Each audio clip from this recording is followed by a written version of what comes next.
प्रिय विद्यार्थियों, गत वीडियो में हमने तांबा वाली नगरी अर्थात आहड़ संस्कृति का अध्ययन किया था। आज हम बैराट सभ्यता व संस्कृति का अध्ययन करेंगे। विद्यार्थियों,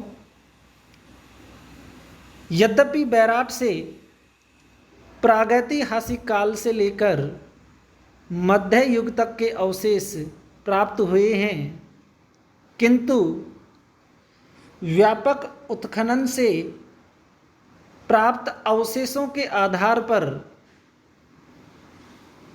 बैराट से सर्वाधिक मात्रा में मौर्यकालीन अवशेष मिले हैं।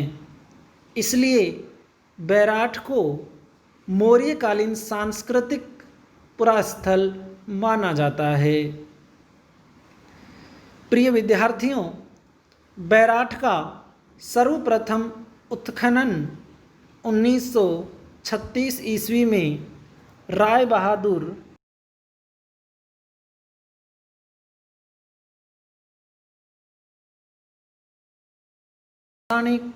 लौह युगीन, महाभारत युगीन और मध्य युग इत्यादि कालों के अवशेष प्राप्त हुए हैं। प्राचीन ग्रंथों में बैराट का नाम विराट नगर मिलता है, जिसकी स्थापना महाभारत काल में राजा विराट ने की थी। राजा विराट ने इसे अपनी राजधानी बनाया था, अर्थात मत्स्य देश की राजधानी विराट नगर को बनाया था। महाभारत के विराट पर्व से ज्ञात होता है कि पांडवों ने अपना 1 वर्षीय अज्ञातवास यहीं बिताया था। पांडवों ने यहाँ अपने कृत्रिम नाम रखे थे। जब विराट के सेनापति व उसके साले कीचक, जो कि घड़ी मामोड का रहने वाला था, ने द्रौपदी का अपमान किया था। द्रौपदी मालिनी अर्थात सैरंध्री के नाम से राजा विराट की रानी सुदेशना की सेवा में रहा करती थी। जैसे ही सैरंध्री का अपमान हुआ तो भीम ने, जो वल्लभ रसोइया के नाम से जाना जाता था और पहलवानी किया करता था, ने कीचक और उसके भाई बंधुओं को मार डाला था। अज्ञातवास के समय अर्जुन स्त्री वेश में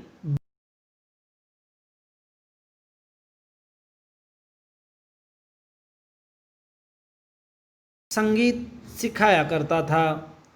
विराट ने अपनी पुत्री उत्तरा का विवाह अर्जुन के साथ करने की इच्छा प्रकट की थी, किंतु अर्जुन ने स्वीकार नहीं किया था। तभी राजा ने उत्तरा का विवाह अर्जुन के पुत्र अभिमन्यु के साथ कर दिया था। इसी उत्तरा से परीक्षित का जन्म हुआ था। ये सब जानकारी महाभारत के विराट पर्व से मिलती है। युधिष्ठिर, जो कंक के नाम से जाना गया, धूत क्रीड़ा में बड़ा ही निपुण था। नकुल ग्रंथिक तथा सहदेव तंतीपाल के नाम से अज्ञातवास के समय जाने गए। महाजनपद काल में विराट नगर मत्स्य महाजनपद की राजधानी था। विराट नगर मौर्य काल में बौद्ध धर्म का एक प्रमुख केंद्र था। यहाँ से उत्खनन द्वारा भारत के प्राचीनतम बौद्ध उपासना स्थल का अवशेष मिला है। Doctor G.N. शर्मा के अनुसार बीजक पहाड़ी से बौद्ध विहार मिला है, जो कि 50 ईस्वी तक बना रहा था। उत्खनन से यह भी ज्ञात होता है कि बैराट से 36 मुद्राएं मिली हैं, जिनमें से 8 आहत या पंचमार्क तथा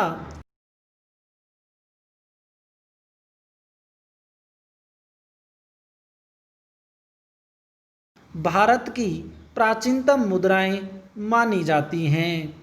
ये मुद्राएं आरंभ में रजत धातु से निर्मित थी। कालांतर में रजत व ताम्र के सम्मिश्रण से इन्हें बनाया जाने लगा था। बैराट से प्राप्त 28 इंडो ग्रीक शासकों की मुद्राओं में 16 मुद्राएं इंडो ग्रीक शासक मिनांडर की हैं। 1837 ईस्वी में कैप्टन बर्ट ने बैराट से अशोक के भाब्रू शिलालेख की खोज की। यह शिलालेख बीजक की डूंगरी से प्राप्त हुआ। वर्तमान में यह शिलालेख कोलकाता संग्रहालय में रखा हुआ है। भाब्रू शिलालेख अशोक का बौद्ध धर्म का अनुयायी होने का सबल प्रमाण है। इसमें अशोक स्पष्ट रूप से बौद्ध धम्म और संघ के प्रति निष्ठा प्रकट करता है। ये बौद्ध धर्म के त्रिरत्न कहे जाते हैं। इस शिलालेख से हमें प्राचीनतम बौद्ध ग्रंथ सुत्त निपात की जानकारी मिलती है। सुत्त निपात ग्रंथ को बौद्ध धर्म की बौद्ध संहिता माना जाता है।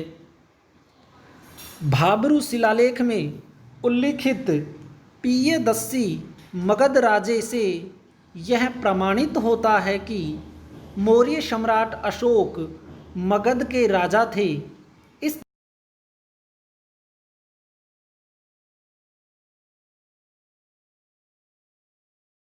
1970 ईस्वी में विद्वान कालाइल ने भीम डूंगरी से एक और अभिलेख की खोज की, जिसे बैराठ अभिलेख कहा गया।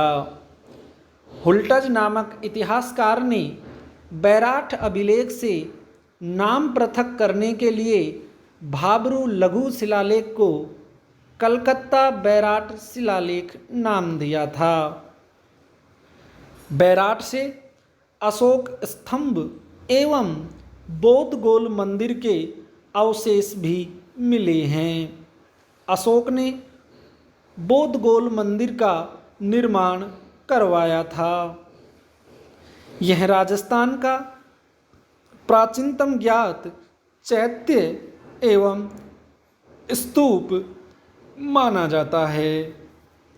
राय बहादुर पंडित गौरी शंकर हीराचंद ओझा द्वारा लिखित राजपुताने का प्राचीन इतिहास के पृष्ठ संख्या 48 पर लिखा है कि ईस्वी सन 635 के आसपास ह्वेनसांग अर्थात युआन च्वांग मथुरा से 100 मील पश्चिम में एक राज्य में पहुंचा था, जिसका नाम उसने पोलिये टोलो दिया है।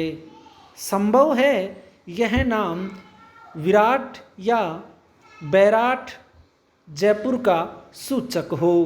उसके संबंध में वह लिखता है, यहाँ के लोग बौद्ध धर्म का सम्मान नहीं करते। इसका तात्पर्य है कि इस समय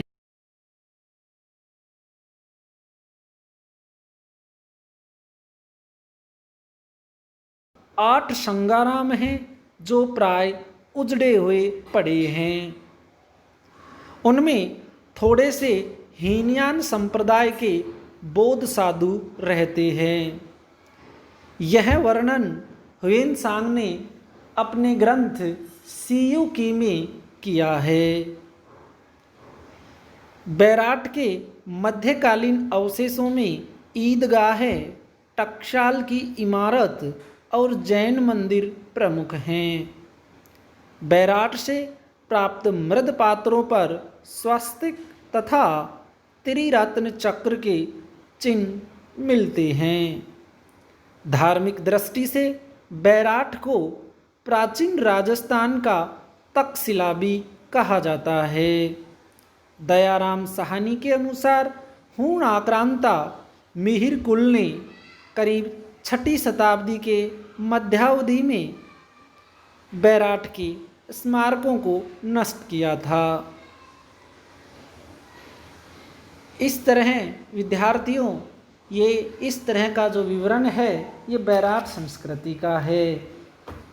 नेक्स्ट ऑडियो वीडियो आलेख में हम बागोर, गणेश्वर तथा बालाथल संस्कृति का अध्ययन करेंगे। विद्यार्थियों ध्यान दें कि उक्त आलेख जो है आरपीएससी, यूपीएससी, विशेष रूप से आरपीएससी के आरएस, मेंस, इंटरव्यू, प्रीलिम्स तथा लेक्चरशिप, विशेष रूप से इतिहास विषय, इनके अतिरिक्त